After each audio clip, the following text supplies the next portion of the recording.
Ayan, isang magandang umaga. Good morning for today's video. Ito, nakahanap tayo ng mga exotic foods. Ito katulad nito. Ayan, ipapakita ko sa inyo kung ano ito. Ayan. Yan ang sinasabi ko. Yan, panibagong araw, panibagong vlog. Ito guys, so, sinasabi ko sa inyo, maluwang ang Pilipinas pero bihira itong makita. Ayan, nakita natin, oh. Ano kayang masarap na luto niyan guys? Ayan, i-comment ninyo kung ano masarap na luto nito para lutuin natin ng ano. Pero alam nyo guys, hindi pa sila gaanong malalaki pero pwede na ito kaysa maunahan pa tayo. Oh, masarap ito, makita nyo naman.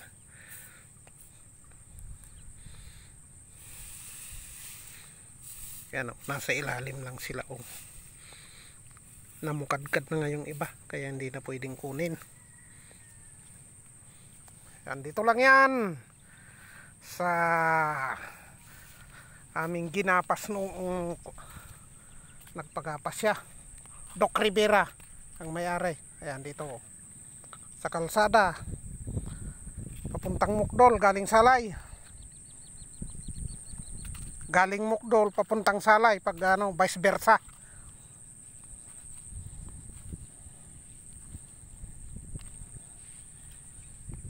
Ito na yun. Kung anong tawag sa inyo ito, yan, i-comment niyo. Dito sa amin kasi guys is uong dayami kung tawagin dito. Masarap ito, ilagay lang sa daon ng saging, kompleto ricado, tapos isa lang sa baga. Yan, yan ang luto dito sa amin. Ewan ko dyan sa inyo kung anong luto dyan. Yan, i-commentin nyo. Tignan pa natin yung mga ibang nakatumpok na dayami para makaipon tayo ng marami-rami. Pangabang lang guys. Ayan guys, hanggang dito na lang ang ating maikling video. Wala na. Kasi medyo tuyo ito nung ginapas namin, kaya hindi pa gaanong tutubuan dahil ano, pabubulukin muna ng konti. Yan. Comment mo naman kung taga saan ka para malaman ko kung hanggang saan ang inaabot ng aking video. Si Manong Lakay po ito, Manong Lakay Assorted Vlog.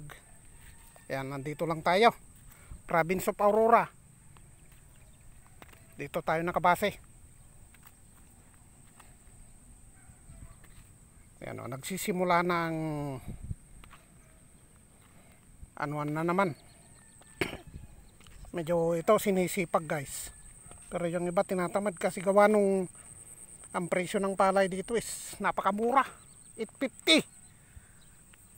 Diyan sa'yo kaibigan na isang magsasaka, i-comment mo kung magkano ang presyo ng palay dyan. Kaya maraming nababakanti ngayon.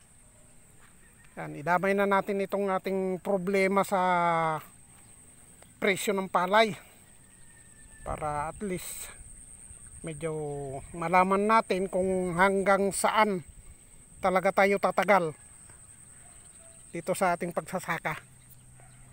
Yan, itong iba nagsisimula na silang magsaka, hindi nila iniintindi yung presyo. Kasi itong mga ito guys ay medyo may kaya. Pero yung isang katulad kong mahirap lang na nakikisaka halimbawa, yung namumuhunan ay namumroblema.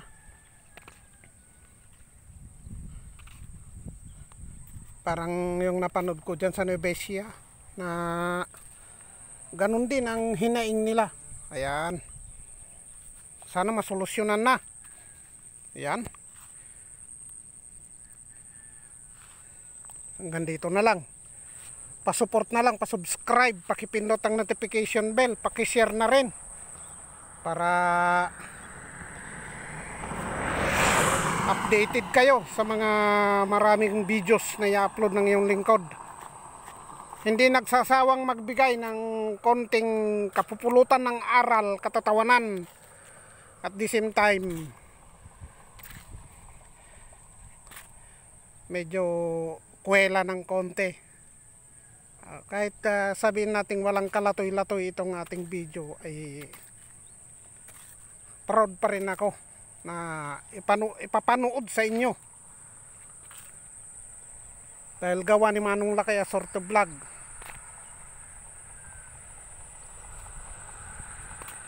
Isang magandang araw. Yung ating nakuha ay konti lang. Yan, ipapakita ko sa inyo bago tayo magtapos sa ating video. Ayan o. Galing ako sa aking kalahating hektaryang bukirin dyan guys. Ay nadaanan ko ito. Ayan. Nga dito na lang, Manong Lakay gumagalang. Magandang umaga.